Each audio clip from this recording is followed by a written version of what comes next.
Oi, gente. Quero falar de dois deputados que surfaram no bolsonarismo. O Arthur Duval, que renunciou, mas está se vitimizando, dizendo que está sendo alvo de uma perseguição política para tirar os direitos políticos dele. É engraçado esse pessoal da direita, né? A hipocrisia deles. Sempre em relação aos outros, diz que tem muito mimimi, que o povo se vitimiza muito, mas quando ele é pego com a fala preconceituosa, misógina, assim, uma coisa monstruosa mesmo. Mostra uma coisa nojenta. Em um momento de guerra, ele está pensando em exploração sexual, uma coisa assim pavorosa, mostrando a falta de caráter dele, né? E aí ele resolve se vitimizar, né? E renuncia o mandato como uma jogada estratégica para tentar, com isso, reter os direitos políticos dele. É a estratégia dele. Se vai funcionar ou não é uma outra questão.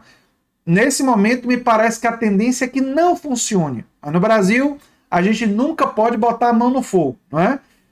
Porque se a gente botar, a tendência é grande da gente queimar a mão. Então, nesse momento, a tendência parece ser que a estratégia do Arthur Duval de se vitimizar não vai dar certo.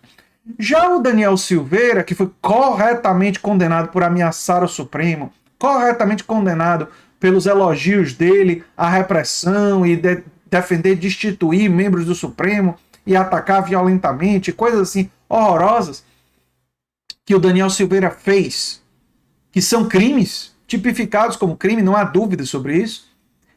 É interessante que o Daniel Silveira foi condenado, mas o Eduardo Bolsonaro, que também fez ameaças ao Supremo, não foi condenado. E o Jair Bolsonaro, que fez ameaças ao Supremo, fez ameaças de destituir, fez ameaças à democracia mais de uma vez, talvez não de forma tão violenta, tão explícita, tão caracterizada com elementos físicos, de ameaça à integridade física, quanto o Daniel Silveira fez. O Bolsonaro fez de uma forma um pouco mais velada, mas era bem clara. Era suficientemente clara a ameaça, tanto do Eduardo Bolsonaro, que falou do cabo e destituiu os membros do Supremo porque não teriam popularidade, e com Eduardo Bolsonaro e com Jair Bolsonaro não aconteceu nada. Aliás, vamos lembrar, o Jair Bolsonaro, quando estava na Hebraica, fez aquela fala comparando quilombolas com animais e fez aquela fala dizendo que o peso dele seria medido em arrobas, né? Além de uma série de outros elementos da fala dele profundamente preconceituosa, uma coisa monstruosa, a fala do Jair Bolsonaro ali. E ele foi ser julgado pelo Supremo, e o Supremo não condenou. O caso da Val era conhecido. Durante a campanha, esteve no primeiro debate, o Guilherme Boulos perguntou ao Bolsonaro sobre a Val. E antes disso, a reportagem da Folha de São Paulo, outras reportagens, ou seja, corrupção, preconceito e o sistema de justiça, o judiciário brasileiro, que poderia ter impedido a candidatura dele, poderia ter agido naquele momento para evitar a candidatura de uma pessoa claramente corrupta, claramente cometendo crimes, né, de discurso de ódio e tudo mais. O Bolsonaro não fez isso. Não fez isso com o Jair Bolsonaro, não fez isso com o Eduardo Bolsonaro. O Flávio Bolsonaro está escapando do crime das rachadinhas, né? E aí vem aquela pergunta que talvez muitas pessoas tenham. Por que o Daniel Silveira está sendo corretamente condenado? O Arthur Duval provavelmente vai ser cassado, né? Já caminha para cassação e tal. E vai perder os direitos políticos, provavelmente. E não acontece a mesma coisa com os Bolsonaros.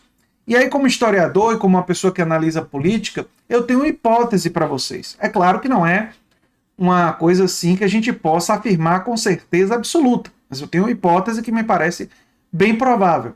Se trata de diferenciais de poder.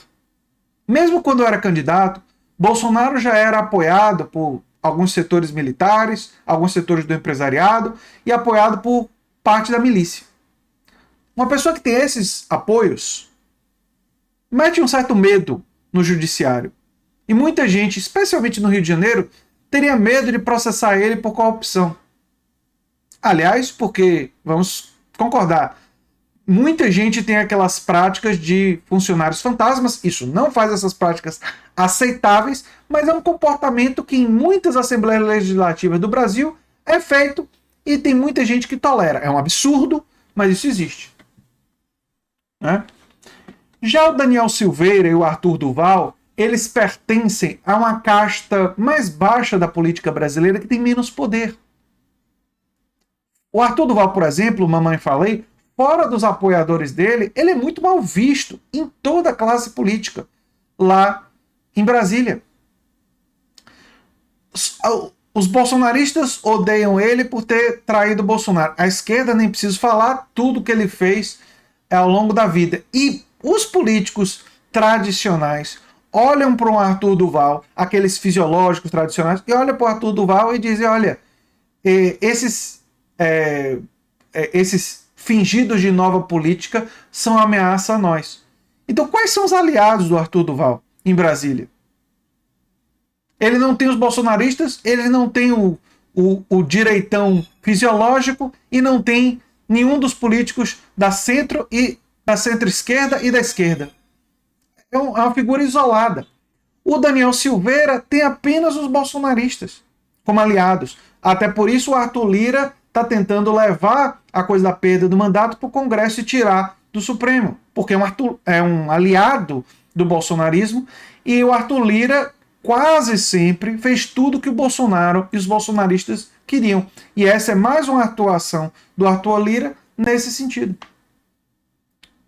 Mas é pouco em termos de poder e de influência. Né? O Daniel Silveira não conta com um grande apoio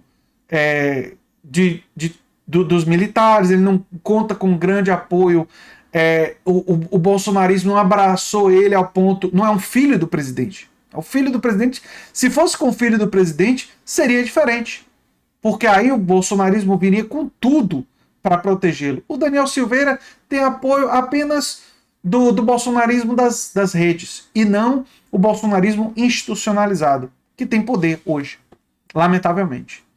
Então me parece que o Daniel Silveira fez uma coisa mais violenta, mais clara e tem menos poder, influência, e por isso que ele foi condenado. O Eduardo Bolsonaro, que também ameaçou o Supremo, o Jair Bolsonaro, que também ameaçou o Supremo, e poderiam ser condenados se a lei fosse igual para todos, não serão, nesse momento, podem ser no futuro, quando não tiverem poder. E é por isso a exigência civilizatória de derrotar o bolsonarismo esse ano. Porque só haverá chance, não certeza, desses bolsonaristas serem punidos pelos seus crimes quando eles não tiverem poder. Porque é o poder que hoje os protege. E era o que eu tinha para falar sobre isso nesse vídeo. Eu sou André Teixeira Jacobino, canal Nova Máquina do Tempo, e a gente se vê em breve em um outro vídeo. Se você gosta do que a gente faz, se inscreve, dá um like, compartilha, quem sabe se torna membro ou apoiador do canal. Um abração e até breve. Tchau, tchau.